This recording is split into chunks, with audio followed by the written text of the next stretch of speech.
Muy buenas, amables televidentes. El conversatorio de la Fundación Institucionalidad y Justicia del día de hoy cuento con la gratísima presencia de Omar Victoria.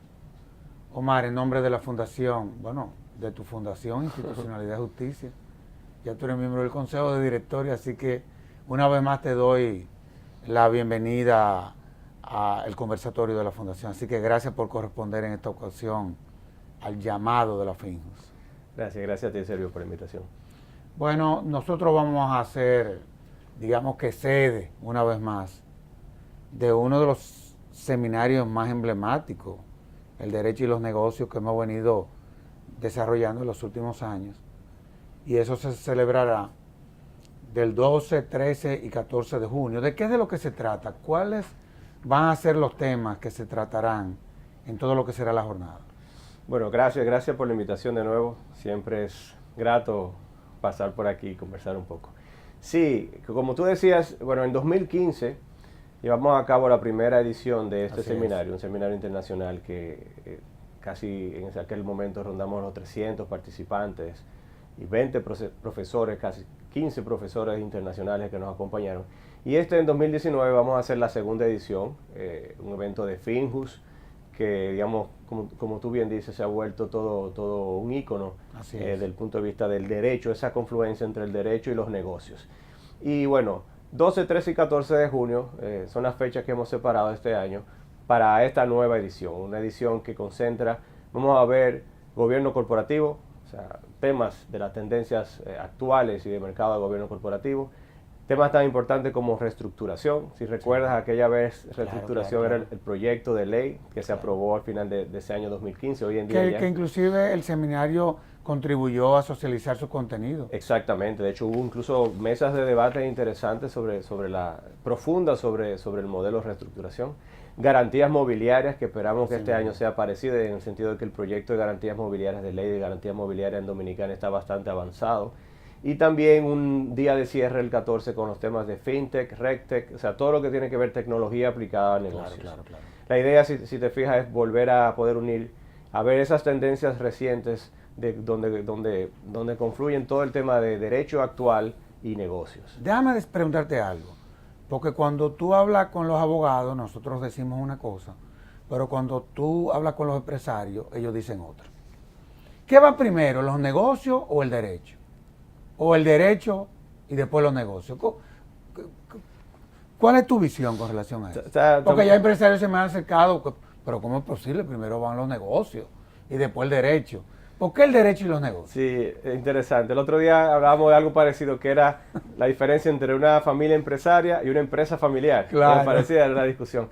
Bueno, precisamente aquí lo que queremos como, digamos, abrir el debate o profundizar en el debate en cómo realmente el derecho impacta a los negocios. Lo vemos de ese punto de vista. Evidentemente que para el empresario el negocio va al inicio y bueno, y el derecho es parte de su forma, la regulación es parte de su estructuración.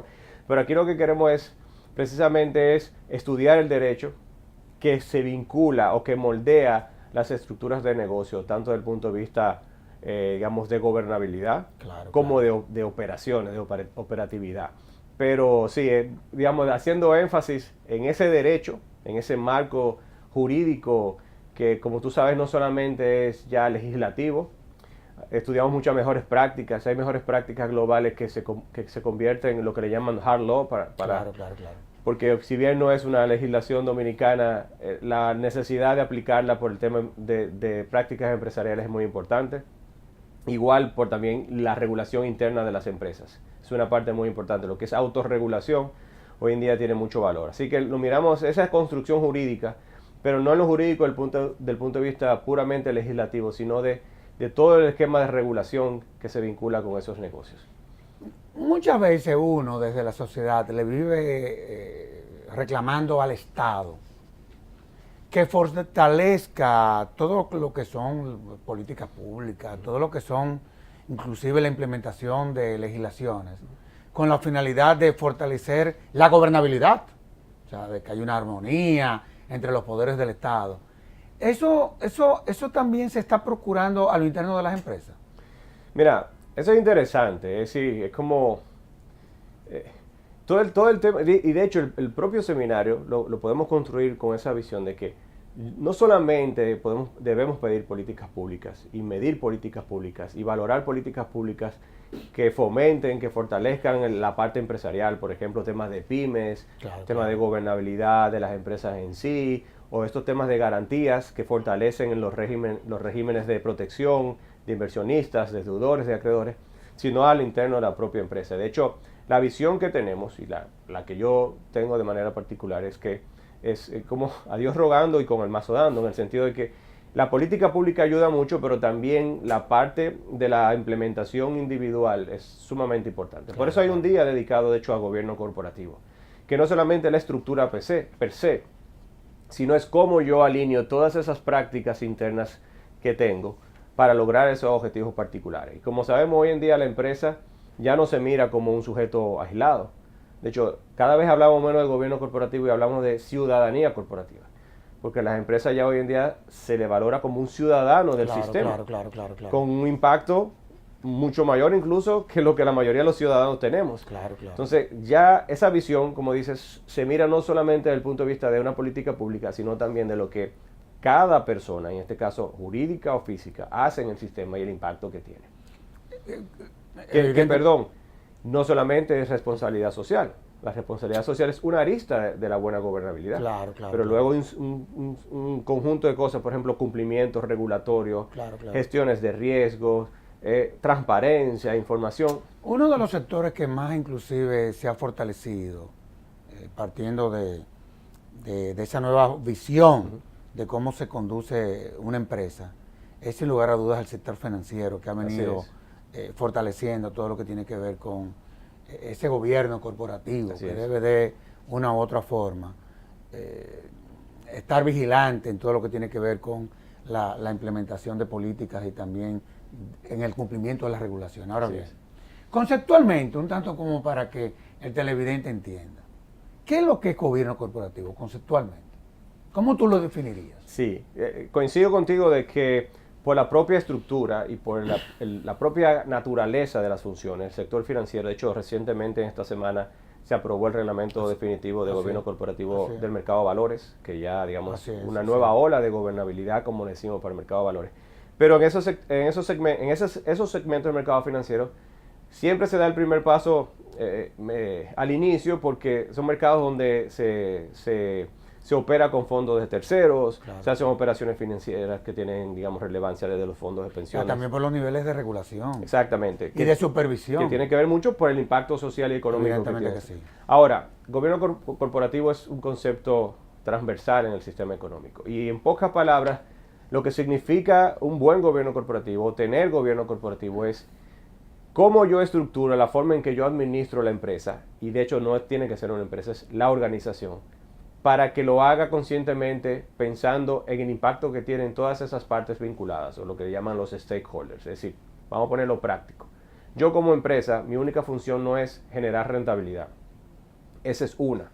Pero yo tengo que hacerlo logrando el objetivo económico, pero logrando el objetivo humano o logrando el objetivo social que me creó, siendo consistente con mis diferentes partes afectadas por lo que yo hago, clientes, proveedores, mercado en sentido general. Entonces, el gobierno corporativo lo que busca es que esa gestión de la empresa se haga de manera equilibrada pensando. Por eso cuando hablamos de empresas familiares, por ejemplo, el gobierno corporativo tiene un peso también específico muy importante, porque en la empresa familiar, además de ser empresa, también tengo que pensar cómo yo estructuro esos equilibrios pensando en la parte familiar. Entonces, que sí. Al final del día, el gobierno corporativo no es un fin en sí mismo, no se tiene gobierno corporativo por tenerlo, sino es una herramienta para la buena gestión. Y la buena gestión de la empresa quiere decir una gestión equilibrada de todos los intereses que confluyen en ella. Ahora, una de las situaciones que se presentan cuando habla uno de gobierno corporativo es ese gobierno corporativo y la paradoja de la regulación. Me refiero a principios, por ejemplo, de proporcionalidad, los códigos. Muchas veces cuando uno habla de la proporcionalidad, dentro de la lógica del concepto de gobierno corporativo, ¿a qué uno se refiere? Sí, digamos, si volvemos al mercado financiero, como comentábamos, la regulación en segmentos como ese es más profunda, es más densa. y entran más en asuntos de, como le dicen por ahí, incluso de government, o sea, de cómo una entidad se... Pero el tema de flexibilidad y proporcionalidad, lo que quiere decir es que en el fondo la legislación no es la que construye punto y coma de cómo una empresa debe gestionarse de manera correcta. Serían las prácticas. Exactamente. Entonces, la flexibilidad es realmente construir esquemas donde cada empresa, porque no hay una empresa igual, no importa que se llame igual, que tengan el mismo rubro de producción, no hay ninguna empresa igual. Cada empresa pueda ajustar su modelo de gobernabilidad a su naturaleza, o cada organización, porque de hecho se ha trabajado gobierno corporativo para universidades, para asociaciones sin fines de lucro. Claro. En el Estado le llamamos más gobernanza, pero es lo mismo para empresas estatales igual. Nosotros aquí, a lo interno Claro. de la Fundación de Institucionalidad y Justicia, tenemos, uno de nuestros ejes va en esa dirección. Y de hecho, ese modelo de gobernabilidad es importante porque ahorita hablamos de los stakeholders, ¿no? De quienes impactan. Bueno, para asociaciones o para gremios, tienen stakeholders diferentes. Quizás ya no el propietario en sí, sino aquel que aporta en proyectos, por ejemplo, o aquella sociedad que se beneficia o que se afecta de la acción que la organización tiene en el sistema. Una universidad es diferente. Pero cuando hablamos de flexibilidad, precisamente es eso, de que no exista, de hecho no es posible. Si lo tratamos de hacer, creo que no sería eficiente. Algunos países trataron en algún momento y no ha salido de la mejor manera, porque yo no puedo tener una legislación, una normativa que abarque todo cómo debería una empresa funcionar, porque de nuevo no hay un modelo único, un modelo de copy and paste. La flexibilidad es tratar de que lo que logremos en el sistema, que cada organización comprenda esos principios para que pueda utilizarlo de la mejor manera. Tú sabes que existe una tendencia a codificarlo todo. Esa es la realidad. Yo creo que aquí, hasta un código del agua están en el Congreso tratando de aprobar. En esta materia, ¿existen códigos? Mira, existen códigos, pero no de esos códigos que tú estás mencionando. De hecho, precisamente por el tema de proporcionalidad y de por eso te hacía la pregunta. Y de un principio muy esencial del gobierno corporativo, que es la autorregulación, o sea, permitir que cada quien cree y saque valor de sí mismo. Por ejemplo, no es lo mismo la gobernabilidad de una pyme que la gobernabilidad de un grupo económico o de una matriz. Pero el efecto positivo sí es igual o parecido, pero la construcción no es la misma. No. Entonces los países han tendido por aprobar códigos de gobierno, pero en el fondo es normativa no vinculante que sirva de referencia. Colombia tiene un código para empresas de mercado de valores, por ejemplo. Por ejemplo, en el sector financiero existe, por ejemplo, un código que le es común a todos los que son parte de ese sistema. Sí, hay normativas comunes, por ejemplo. Que la dicta el Banco Central. Sí, por ejemplo, la Junta Monetaria aprueba el reglamento de gobierno corporativo para entidades financieras, la Superintendencia de Valores, el reglamento de gobierno corporativo para el mercado de valores, pero si te fijas en esa misma normativa, no todas las entidades tienen que cumplir los mismos requerimientos precisamente por la naturaleza particular. Ahora, cada vez que tú, por ejemplo, implementas una norma, una regulación o diseñas una política a lo interno de una empresa, tú también tienes que, concomitantemente con todo esto, diseñar un modelo de evaluación. ¿Cómo evaluar, por ejemplo, la implementación de todo esto? Bueno, yo creo que tan importante es ese diseño como la evaluación. Y en Dominicana estamos en un punto ahora donde de hecho el tema del gobierno corporativo ha madurado bastante. Las empresas y el sector financiero ya tenemos más de una década de normativa bastante avanzada sobre el tema. Y hemos llegado al momento en que no solamente el diseño es lo que importa, sino la evaluación de eso que estamos haciendo como empresa. Cuando hablamos de evaluación, en el fondo es un poquito ver si lo que estamos haciendo desde el punto de vista de un buen gobierno es realmente correcto para lo que yo necesito, el impacto que tengo, o sea, el impacto que estoy teniendo como empresa y hacia los terceros, y digamos, utilizar eso para generar valor. Hay un dato que es global sobre gobierno corporativo, que dice una empresa, mientras mejor gobierno corporativo tiene, menor riesgo tiene para los inversionistas. Definitivamente. Por tanto, el inversionista está dispuesto a entrar más fácil, incluso, por tanto, hay acceso más barato a capital o a inversión, porque la empresa tiene una valoración mayor, porque tiene menor riesgo. Digamos, esa caída del riesgo quiere decir que una empresa que es más robusta por la mejor forma en cómo se gobierna, en cómo mira. La evaluación ayuda a eso. Y en Dominicana, de hecho, ya en el sector financiero, ese proceso ha comenzado y hay muchas empresas que se están evaluando. En el sistema en general, o sea, en el mercado económico en general, los países avanzan en ese sentido. Muchos países todavía, y Dominicana está dentro de ellos, están mejorando las técnicas de evaluación. La estamos pasando también para empresas no reguladas, que es importante. Pero ya los modelos lo que van diciendo que vamos pasando a lo que le llaman, el profesor Apreda bromeaba cuando venía al país, que decía el cumplimiento, que era tener políticas, pero todavía no tener toda la cultura necesaria. Ya Dominicana, yo por ejemplo en el sector financiero, ver cultura de gobierno corporativo profunda ya es común. Claro, Entonces ya hemos pasado realmente, y hoy en día con las evaluaciones lo que hacemos es, o lo que se pretende es, no solamente conocer y adoptar reglas, sino empezar a evaluar la cultura de gobernabilidad, que es que mi ADN ya tenga un buen modelo de gobierno. No, y uno ve, por ejemplo, en los procesos de formación de empresas, que uno de los componentes es precisamente ese, el de cómo diseñar los elementos que contendrá ese concepto de gobierno corporativo en las empresas que se emprenden. Ahora. Que de hecho, y perdón, toda organización tiene gobierno corporativo, toda, no importa, la mayoría lo tiene de práctica, o sea, tiene prácticas y no lo han documentado o no le llaman como tal, pero hay prácticas de gobierno corporativo a algún nivel. En el fondo la evaluación y la construcción razonada de eso es saber por qué, hacia dónde, evaluarlo y sacarle valor a ese modelo de... No, y la realidad es que en los últimos, fundamentalmente 10 años, los niveles de conciencia han aumentado, sí, eso sobre todo en el sector. Eso es así. Yo aspiro a que lo que está pasando en el sector privado, que muchas veces no se ve, también no se ve. También una realidad. Oye, tú pudieses ver resultados positivos, pero no ves qué es lo que lo está causando de una u otra forma.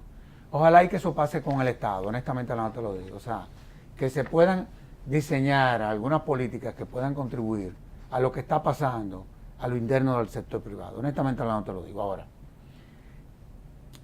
hay un concepto, y eso lo veía yo en el programa, y un tanto como para animar a quienes nos están viendo, que es el concepto de ciudadanía corporativa.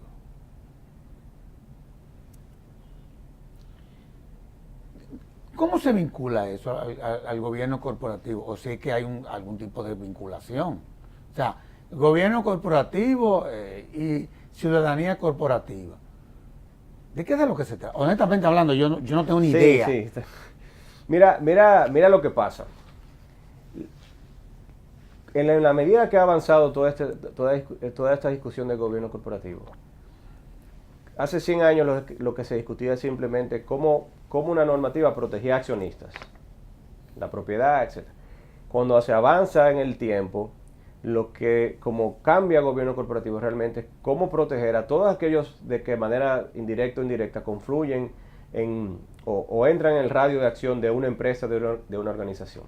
Y cuando seguimos avanzando, hoy en día hablamos de ciudadanía corporativa porque el mercado ha reconocido que uno de los actores más importantes desde el punto de vista económico y social es la empresa.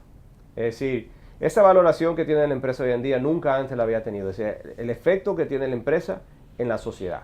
En la sociedad, no solamente desde el punto de vista económico, sino social per se, de creación de empleos, incluso hoy en día vemos cómo asociamos todo el tema de familia, de tiempo, de calidad, de vida, etcétera, con las personas en la empresa. Los actores más importantes, globalmente hablando, en el sistema económico son empresas. Y la tendencia a ciudadanía corporativa es ya a tratar las empresas no como una persona jurídica, que es una ficción creada para puramente lograr un fin económico, sino a darle ese valor, ese peso que realmente tiene, que es un peso de ciudadano. Por eso se incluye ahora el tema ciudadanía corporativa. Es un ciudadano corporativo que influye y que impacta el sistema como cualquier otra persona y por tanto tiene esa misma valoración. Si te fijas en las empresas, y concuerdo con lo que decías, hay muchas cosas que no se ven. No. Miren, el mundo del pyme, del emprendimiento, de los aspectos sociales, del emprendimiento, digamos, hacia futuro, es inmenso. Y el gobierno corporativo está y el tema, por ejemplo, que vamos a ver de fintech, todo el tema de tecnología, el desarrollo de negocios, es un mundo y desarrollado, y Dominicana tiene grandes, digamos, empujes en ese sentido, pero muchas veces no lo vemos o miramos, solamente vemos los casos al final, pero realmente el proceso es como la vida, ¿verdad? El proceso es más interesante. Entonces se busca eso, o sea, hoy en día se valora la empresa más por el efecto que tiene a todo el mercado y no es como una unidad aislada económica, y eso creo que es también importante. En la medida en que uno va implementando todas estas regulaciones, digámoslo así, uno se va dando cuenta cuáles son eficientes, cuáles no. A nosotros desde la fundación nos gusta ver más allá de la distancia. O sea, siempre estamos viendo hacia el futuro, obviamente con los pies en el presente. ¿Qué tipo de modelo corporativo se avecina, por ejemplo? Que tú me puedas decir, mira. De hecho, uno de los temas que queremos cerrar... Aquí entre nosotros. Que queremos cerrar, aquí entre todos nosotros, en fin. Uno de los temas que queremos poner para cerrar el primer día de gobierno corporativo es esas tendencias. ¿Por qué, Sergio? Realmente, como va el mundo... Va demasiado rápido. El mismo modelo societario que uno estudió como... No, olvídate de eso, eso fue lo que el viento se llevó. Hoy le llaman, por ejemplo, la gig economy, la economía colaborativa. Empresas como Airbnb o como Uber han ido cambiando. Hoy en día se hacen emisiones de instrumentos de valores en los mercados que son diferentes. Es decir, no es el modelo, digamos, mucho más fijo o petrificado en el tiempo. Lo que estamos viendo es un cambio en la economía y por tanto en los agentes económicos de manera constante. Y si miramos de aquí hacia adelante realmente, la forma en cómo operamos el sistema, el otro día comentábamos el uso de dinero en efectivo en un tiempo, 10, 15, 20 años, hay países que ya se han fijado ir terminando, no usaremos dinero en efectivo quizá. Pues yo creo que ya, yo creo que bueno, no estamos utilizando. Hay días que tú sales y no tienes no tiene un centavo. Pero entiendo lo que preguntas y sí, realmente lo que se está viendo es que la forma de operar de todo el mundo, incluyendo en este caso de las empresas, van a ser diferentes. Ya las empresas incluso nacen de manera diferente. Es mucho más común, por ejemplo, que una empresa nazca, todavía digamos, hay que cumplir una regulación, Dominicana existe, pero en Estados Unidos se hace mucho, nazca ya pública, ¿no? Sí, que apele inmediatamente al mercado y no que tenga que durar 15 años de crecimiento, sino que el propio mercado cada vez es más mezclado. Dominicana, de hecho, con la nueva modificación de la ley de mercado de valores, da unos pasos muy importantes para ir afianzando otras figuras que necesitamos para el desarrollo. Pero es así, es decir... ¿Qué figura contempla esa modificación de la ley de mercado de valores que integra esas nuevas figuras? ¿Cuáles son? Bueno, mira, la ley de mercado de valores reciente, ¿verdad? Final del 17, todavía está en proceso de reglamentación. Sí. Pero hay figuras como, hay reglas, por ejemplo, como permitir que las sociedades de responsabilidad limitada puedan ser emisoras de deuda en el mercado de valores, renta fija, sin exigir que se convierta en una sociedad anónima, que era como flexibiliza, porque sabemos que más del 90% de las empresas son SRL, claro. Y que si yo no voy a hacer una emisión de capital... Cuando tú hablas de responsabilidad limitada de SRL, ¿a qué tú te refieres? Un tanto para que los amables televidentes entiendan de qué es de lo que se trata. Sí, bueno, estamos hablando ya de sociedades comerciales. Sí, nosotros tenemos digamos, varias figuras societarias en el modelo regulatorio comercial, si quiere, República Dominicana, donde en la propia ley de sociedades hay figuras societarias diferentes con características desde gobernabilidad hasta de responsabilidad entre socios y de efectos jurídicos de sus acciones de manera diferente.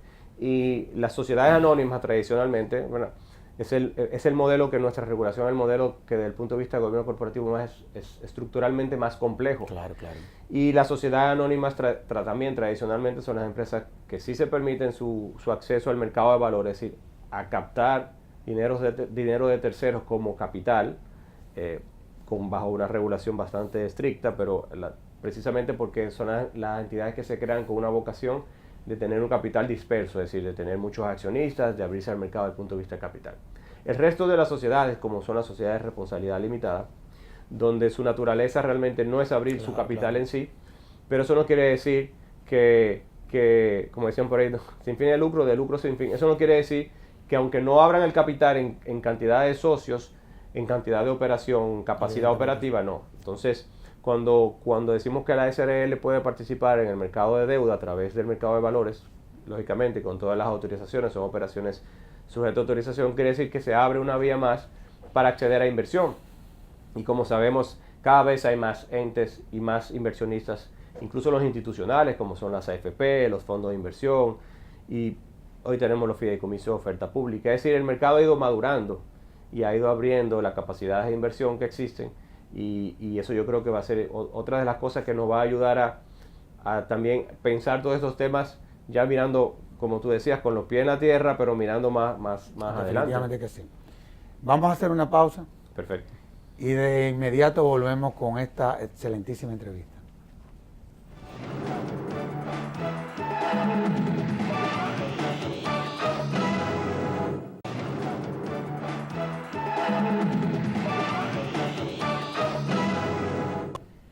Omar, tú has citado a los fintech.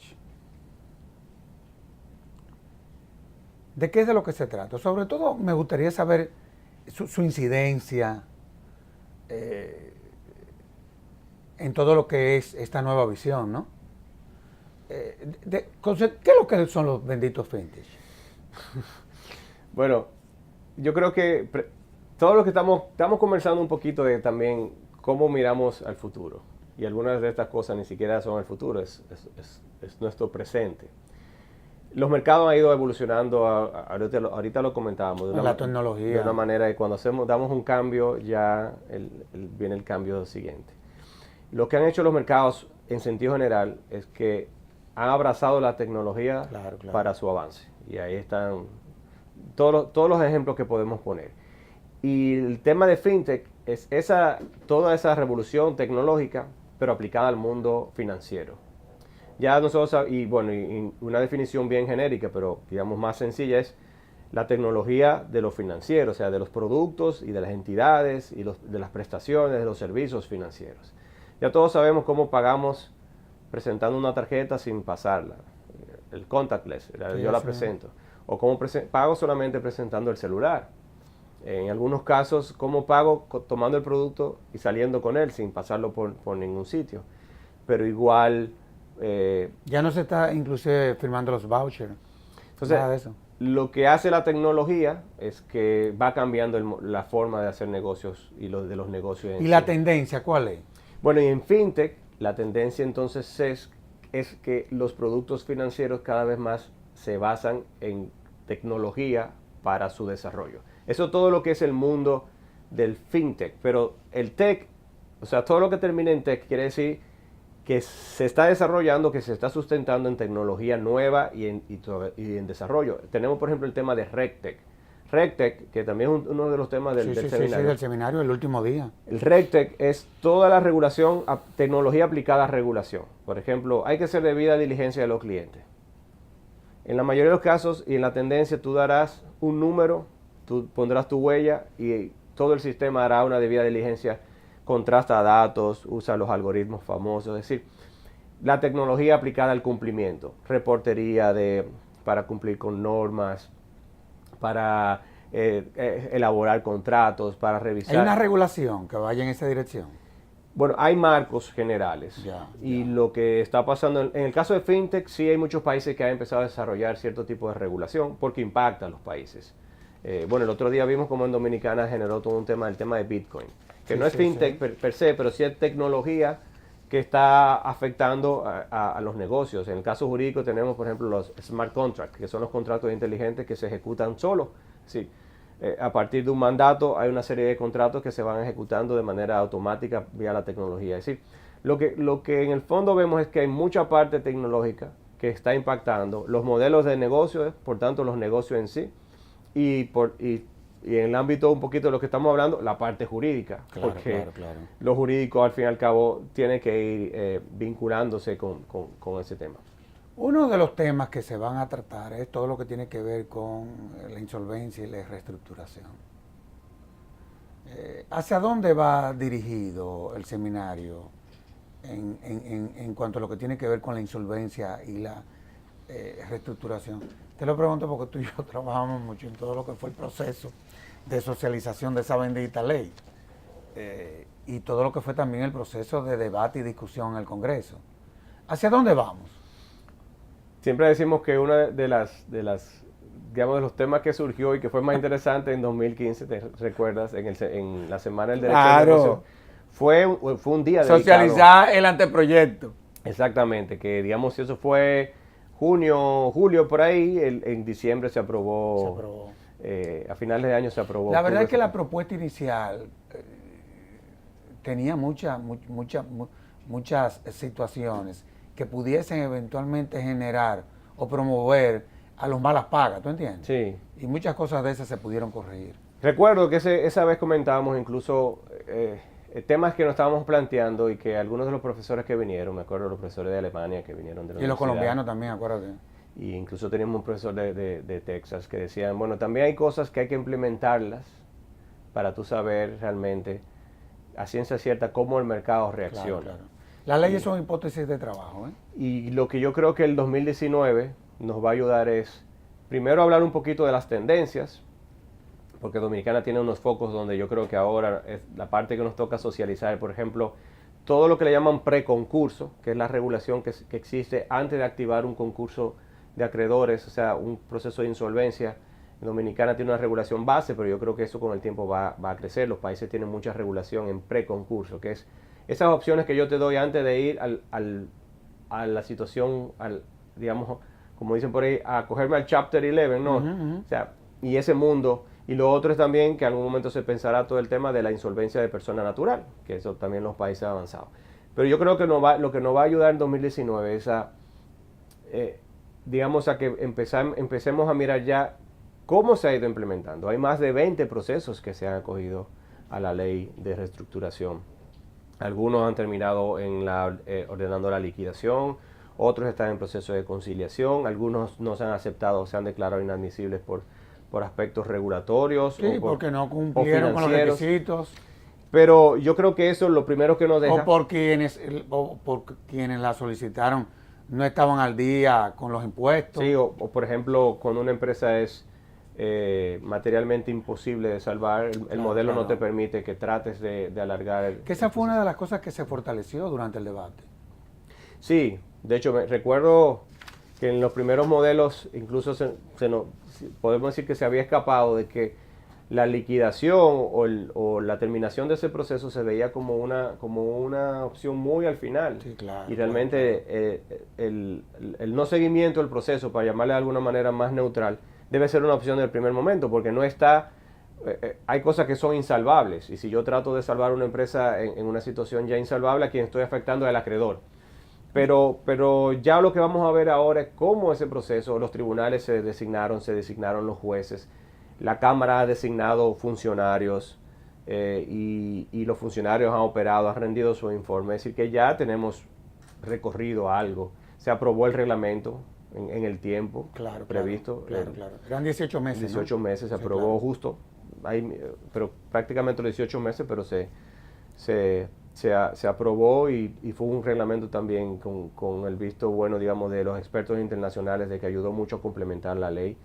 Y nada, y este año quizá también ver un poquito más qué ha pasado y también cómo ir mejorando, porque de eso se trata. Claro, es de una u otra forma, inclusive hasta poder que el seminario pueda servir de escenario como para hacer un diagnóstico de cómo ha venido evolucionando la implementación de la legislación. Sí, qué sirve, qué no sirve, si es que aparece algo que no sirva, en fin, y corregirlo, porque a fin de cuentas para eso son estos espacios. Ahora bien, ¿por qué reestructuración? Y te voy a decir por qué. Porque muchas veces empresas, no teniendo ningún tipo de problema de insolvencia, reestructuran, digamos así, con las instituciones financieras, su cartera, digamos. Y vemos que ahora las instituciones financieras han tenido que inclusive que cambiar el vocabulario a ese tipo de operación para que no se crea que es que la empresa está en una situación de insolvencia. Sí. O sea, ¿por qué reestructuración? Bueno, hay varias cosas. Y primero, Yo creo que lo más interesante es tener en cuenta que el concepto de insolvencia, como lo ve la regulación dominicana, en la mayor parte de la regulación, no es solamente o no es únicamente el sentido económico de insolvencia de que debo más de lo que puedo pagar. Claro. Es una insolvencia que le llamamos como una insolvencia más regulatoria porque hay situaciones, aunque donde usted puede tener más, digamos, donde yo soy solvente económicamente hablando, pero puede aplicar la ley de insolvencia porque por mala gestión, por ejemplo. O por ejemplo, por una situación de catástrofe, Dios nos libre.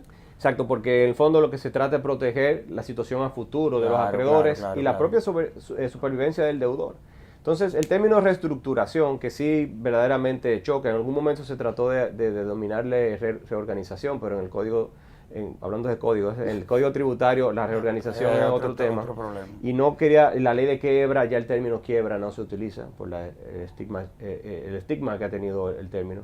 Y la ley y pudo ser ley de insolvencia, algunos países usan el término insolvencia, pero la reestructuración iba un poquito más. Pero ahí donde tú lo que tocas es interesante porque en el modelo dominicano, como es en la mayor parte del mundo, ese modelo de insolvencia no es, o sea, acogerme a un proceso de insolvencia no es obligatorio. Perfectamente el deudor puede buscar la fórmula de cómo Con el acreedor. o los acreedores incluso tienen la opción, el derecho a tratar de que la reestructuración se dé por un proceso formal, que en este caso lleva un acompañamiento jurisdiccional, o perfectamente hacerlo de manera privada. Las entidades financieras son Generalmente lo hacen de manera super privada. expertos en Claro. eso. Es decir, si yo tengo pocos acreedores y tengo una situación con garantías manejables, generalmente el proceso jurisdiccional no tiene mucho sentido porque me agrega costos. Se hace convencionalmente. Exactamente. Se Y la hace ley, convencionalmente. la ley no pone ninguna pega sobre eso. Eso sí, una vez se activa, sí hace que por el efecto del orden público, le llamamos el efecto imán, a todo el mundo hacia el proceso.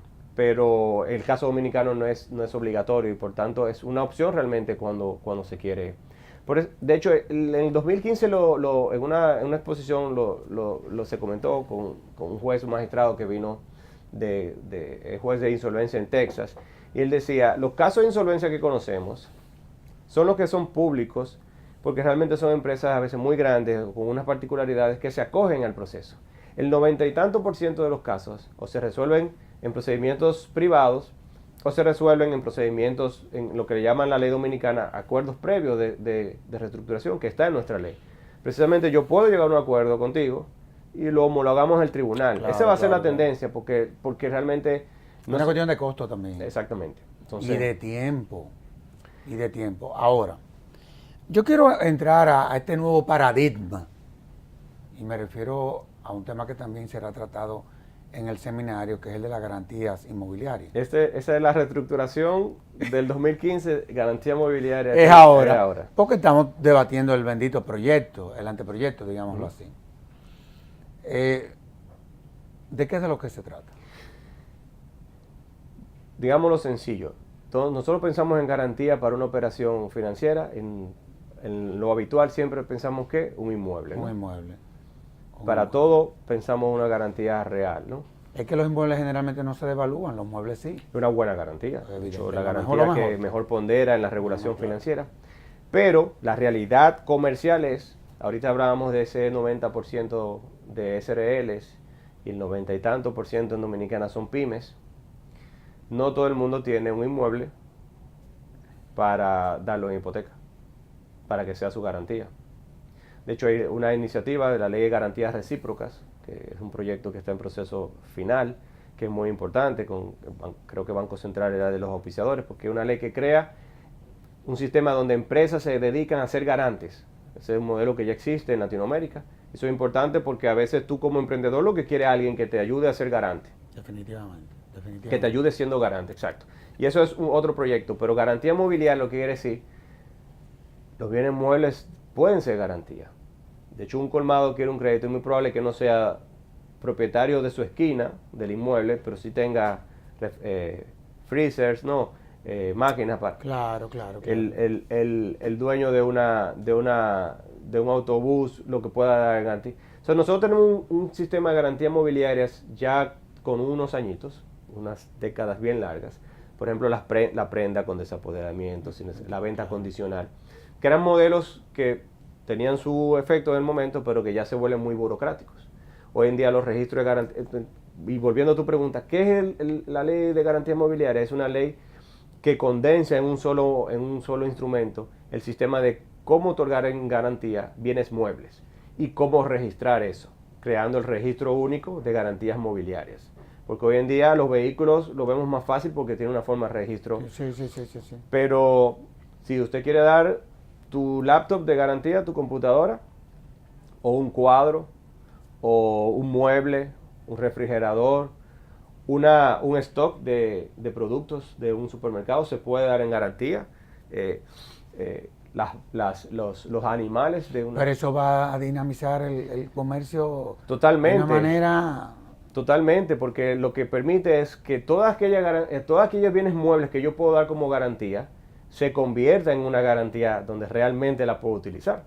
Y el anteproyecto establece un procedimiento Sí, de de hecho, ejecución en el hipotético sí. caso de que Sí, se presente una situación de insolvencia. Claro, un proyecto como este tiene unas cuantas etapas que son importantes. Todo lo primero es cómo es el proceso de qué puedo otorgar en garantía.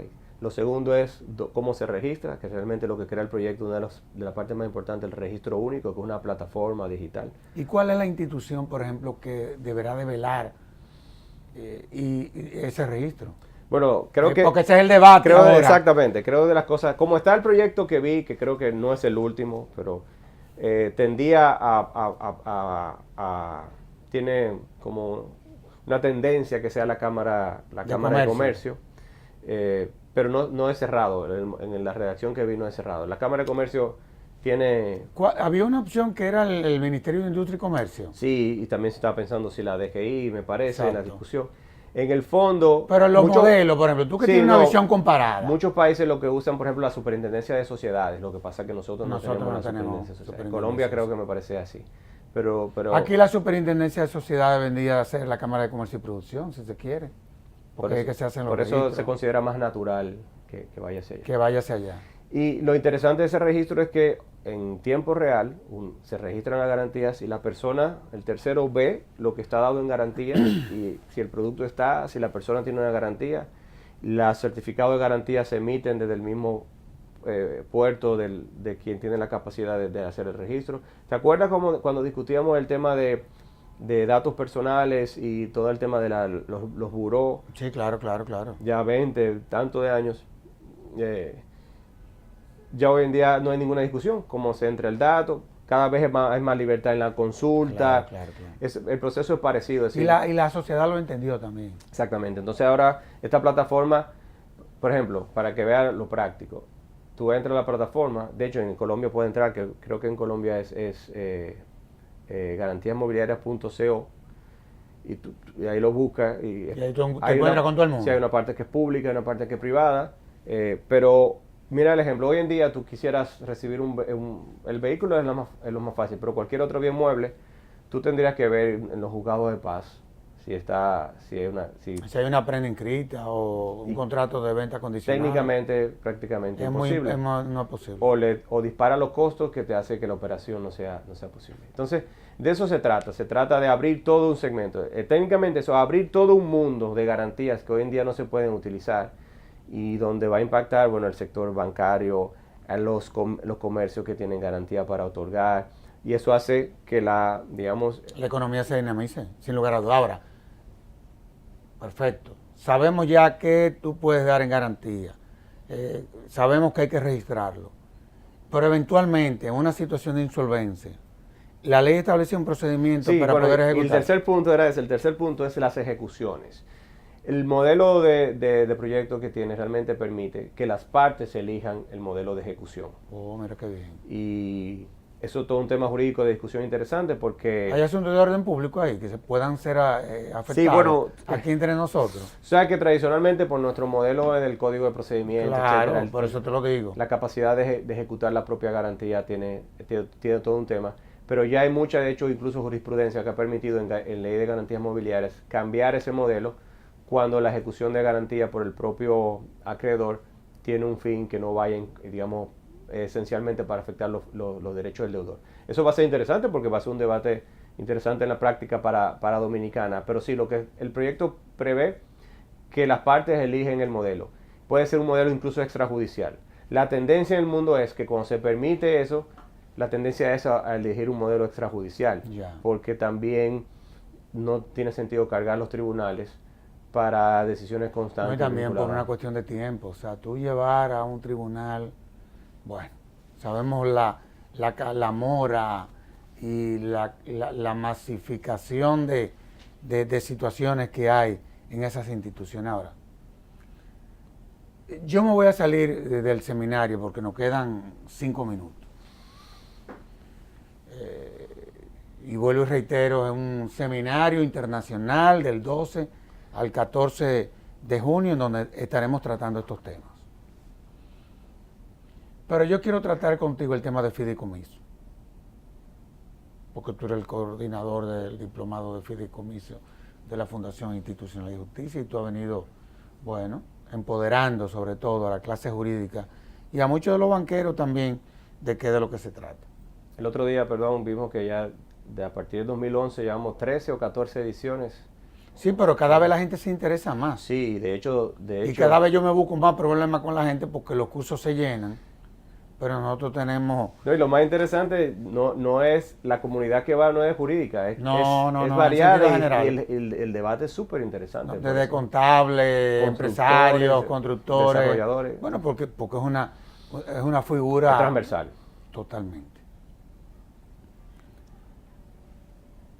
Y ahí va la pregunta. ¿De qué es de lo que se trata? Rápidamente. Pero también, ¿cuál es el alcance? O sea, ¿hasta dónde llega? ¿Hasta dónde se puede utilizar el fideicomiso? ¿Y dónde no se puede utilizar? Bueno, necesitamos otro programa. Yo lo sé.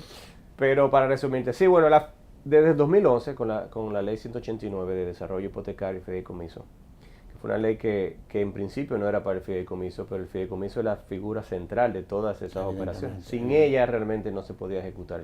No iba a haber ningún impacto. Exacto, entonces el fideicomiso Dominicana llega tarde como figura jurídica. O sea, hay países que nos llevan un siglo de regulación sobre fideicomiso, lo cual también es bueno porque hay terrenos recorridos.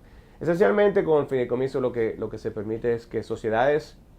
En Dominicana se mantuvo que sociedades especializadas puedan ser gestoras de lo que se consideran patrimonios autónomos, es decir, patrimonios que salen de la capacidad de gestión de su propietario, o de lo que llama el fideicomitente, para un fin específico. Yo siempre digamos, para asemejarlo de manera fácil, entonces, como una administradora de fondos de pensiones administra un fondo que no le pertenece a ella patrimonialmente, pero que ella es la responsable de esa gestión y donde su propietario final, que es el afiliado, tampoco le pertenece a él, pero como beneficiario final. Eso es el fideicomiso, la creación de un patrimonio autónomo, protegido, inembargable, sujeto a un fin especial. Por ejemplo, en el caso que más se ha utilizado, yo creo que a principio del año ya hay registrado más de 600 fideicomisos. Sí, así es. Más del 80% son fideicomisos vinculados al desarrollo inmobiliario. Y en los proyectos inmobiliarios se han beneficiado mucho porque, como tú sabes, al aportar en el fideicomiso inmueble y los aportes de los compradores, se separa eso del desarrollador, del constructor y del propio... Se protege el proyecto. Hay una protección por esa separación de que vayan eso a ejecutarlo, en fin. Exactamente. Entonces, digamos, eso ha dado y bueno, ya y es una garantía no solamente para el que compra, sino también para el que está construyendo, para que no se meta en un lío. Totalmente, porque incluso hay una gestión de los fondos que ingresan. Claro. Entonces, nadie crea realmente un proyecto para que no termine, pero hay muchas variables que pueden impactar ese proyecto. Déjame hacerte una pregunta. Te lo digo por una experiencia personal. Cuando yo me casé con mi esposa hace 30 años, nosotros nos propusimos crear un fondo que sirviera para la educación de nuestros hijos. Para que cuando ellos ya se graduaran del colegio, estudiaran en la universidad que quisieran y después hicieran su maestría. Y ese fondo fue creciendo. Y eso se protegió. Yo puedo, utilizando la figura del fideicomiso hoy en día, una familia pudiese destinar fondos que vayan en esa dirección. Totalmente. De hecho, los hay. Los hay ya. Sí. Porque uno va en coche después. Sí, precisamente. Todo lo que... Además, eso va creciendo. Igual que el fideicomiso sucesoral, que está vinculado a la sucesión. Claro. No voy a poner ese ejemplo porque, verdad, implica otro programa. Otro desenlace. Pero sí, todo...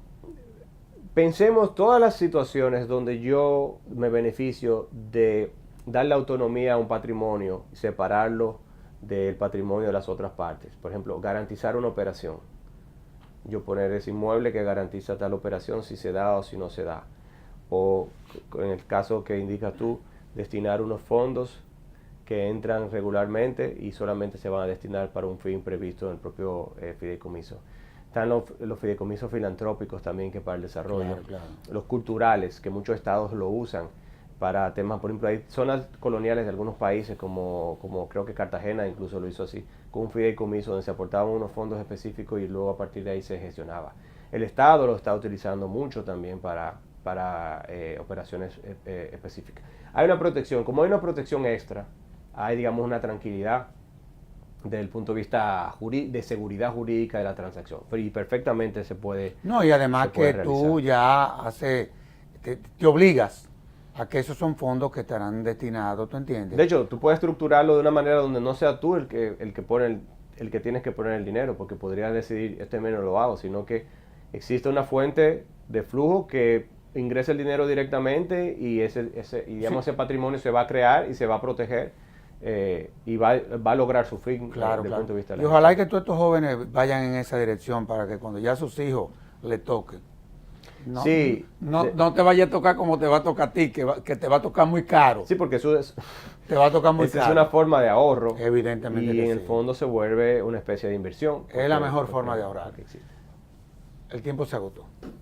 Sergio, recordar a todos, 12, 13, 14 de junio, Real Intercontinental Santo Domingo, Gobierno Corporativo el 12, Reestructuración y Garantías Mobiliarias el 13, y FinTech y Tecnología y Negocios el 14 de junio. Qué bien. Ojalá y así será, porque lo hemos venido ya contactando a la Fundación, que el sector empresarial, el mismo gobierno también, no te creas, sí, yo creo que estas cosas entiendo que deben de participar, y así será también.